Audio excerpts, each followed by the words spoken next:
ruo na kieha nĩ ithamakĩte mathiko-inĩ ma Joy Kanini ũrĩa woragirwo na njĩra ya ũnyamũ taũni-inĩ ya Nyeri. You brought fulfillment in our lives in ways words cannot express. I will always remember how carefully you checked the things I sent to town and how naturally you cared for everyone around you. Andũ a family yake maugĩte mathurĩte kwambĩrĩria thabarĩ yao ya kũhona ngoro na wohanĩri. Mwaria thutha ũrĩa ũngĩ magĩkinyia ndũmĩrĩri ciao cia macakaya. Kiugo kĩa Ngai kiugaga ndi ũrĩa ngwĩka no maitho makwa nĩ magũgũcothĩrĩria ũguo no guo ingĩmwĩra ũmũthĩ tuti ũrĩa tũgwĩka na tuti harĩa tũgũthiĩ hangĩ no Ngai aromũrora. Nĩngwenda kũ-encourage family atĩ ũguo twenda kweheria mũrigo ũcio thĩinĩ wa ngoro citũ na njĩra ya kũrekereria na kuga we have forgiven. That is the beginning of the healing. Huyu msichana alishambuliwa na mtu ambaye akili zake tunadhania ni timamu, lakini akamshambulia na kumuua.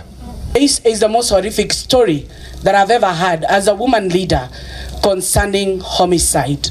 Atongoria mathiko-inĩ maya moretie rũhonge rwa ũcirithania bũrũri-inĩ kũhĩka cira wa mwĩkũĩrwo wa ngero ĩno. Now I'm so encouraged kuga nĩ warekera ũrĩa wekire gĩko gĩkĩ no tũrekererie the justice nĩ tondũ wa rũciũ rũngĩ nĩ atutikae gũgekora handũ ta haha. Me, I'm on the team.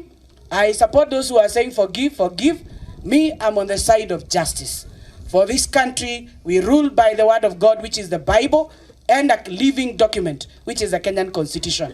Marutĩire andũ ethirĩte na rĩokirĩria makĩmoria gwĩthema na maũndũ mangĩ matindĩka gũkinya kũgerana ngero. Na haya mambo kujihusisha na madawa ya kulevya, kujihusisha na hizi vitu ambavyo ni mihadarati, jamani tuacheni vijana. Kwa sababu nyinyi ndio tegemeo letu. Others have engaged into drug and substance abuse. Others are into demonic activities. We want to call them out in the name of Jesus.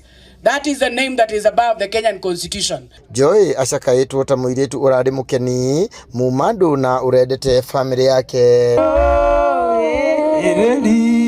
Gĩthui wa Wairimũ Laikipia.